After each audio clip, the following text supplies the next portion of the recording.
चौथा युवाओं को बेरोजगार कर दिया, और पांचवा हिमाचल प्रदेश की छवि को खराब कर दिया। जब ये पांचों चीजें खराब हुई तो उसके बाद कांग्रेस अब क्या कर रही है? अब कांग्रेस भय और भ्रम फैलाने का काम कर रही है। आपको कहती है मनरेगा खत्म हो गई, अब क्या होगा? अरे बेहतर होगा। कांग्रेस क्या झूठ कहती है मैं आपको बताता हूं। जब से देश आजाद हुआ तब से कोई ना कोई ऐसी योजना चलती है जहां पर रोजगार के अवसर स्थानीय तौर पे किए जाए। अगर मैं बहुत पीछे न जाऊं तो 1999 में जवाहर रोजगार योजना आई। अब इसमें तो महात्मा गांधी का नाम कहीं नहीं था, कि था कहीं नहीं। फिर 1999 में 1999 में जवाहर रोजगार समृद्धि योजना, इसमें भी महात्मा गांधी जी का नाम कहीं नहीं। फिर 2001 में फूड फॉर वर्क आया, संपूर्ण समृद्धि योजना करके ऐसा आ गया। फिर 2004 में नरेगा आया, national rural employment guarantee act, इसमें महात्मा गांधी का नाम कहीं आया। इन चारों में कहीं महात्मा गांधी जी का नाम कहीं कोई नाम नहीं था। 2009 में कांग्रेस को महात्मा गांधी जी की याद आई। और अगर आप देखो कांग्रेस का ज्यादा से ज्यादा बजट अगर मनरेगा में रहा तो मात्र 33,000 करोड़ रुपए का। लेकिन जब नरेंद्र मोदी जी की सरकार आई, हमने 33,000 करोड़ नहीं, हमने एक साल में 1,11,000 करोड़ रुपया खर्च किया, जो लगभग 3.5 गुना ज्यादा है। मनरेगा के साथ न्याय कांग्रेस ने नहीं, भारतीय जनता पार्टी ने किया था साथियों, हमने ज्यादा बजट किया।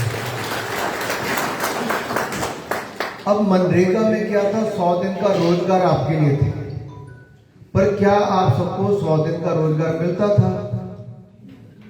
नहीं मिलता था। क्या खेती बाड़ी का समय जब आए, बुआई का, कटाई का, क्या तब उस समय मनरेगा पर रोक लगती थी कि आप अपनी फसल पैदा करो या किसी के खेत में काम करो? नहीं, वो पूरे साल को मिला के 100 दिन देते थे।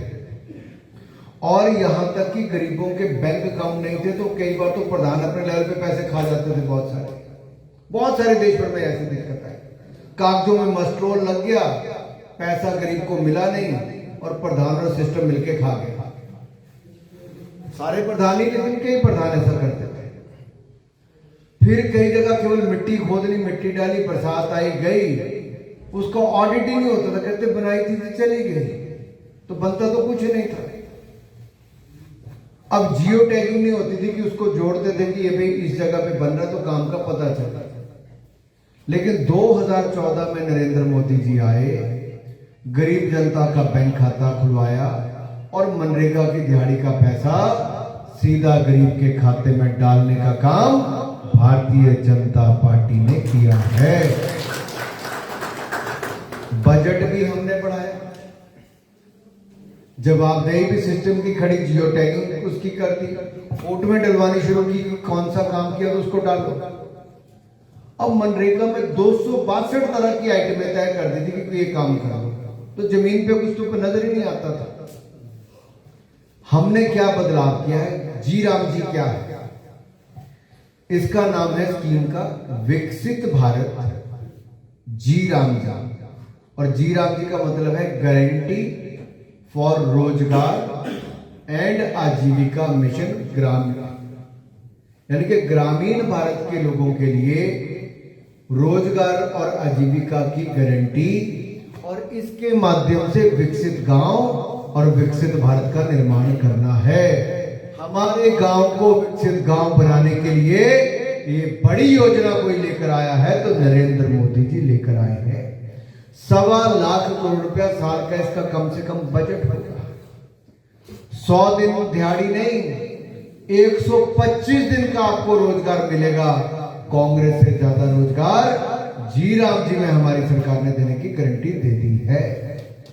और जब खेती बाड़ी का सीजन होगा, फसल का होगा, तो उस समय 60 दिन के लिए जी राम जी को बंद किया जाएगा, ताकि मजदूर खेती बाड़ी में पैसा भी कमाए, या अपना खेत है तो वहां जाकर भी खेती बाड़ी करे, तो खेती बाड़ी को बल भी मिलेगा, मजदूर को और पैसा कमाने का मौका मिलेगा।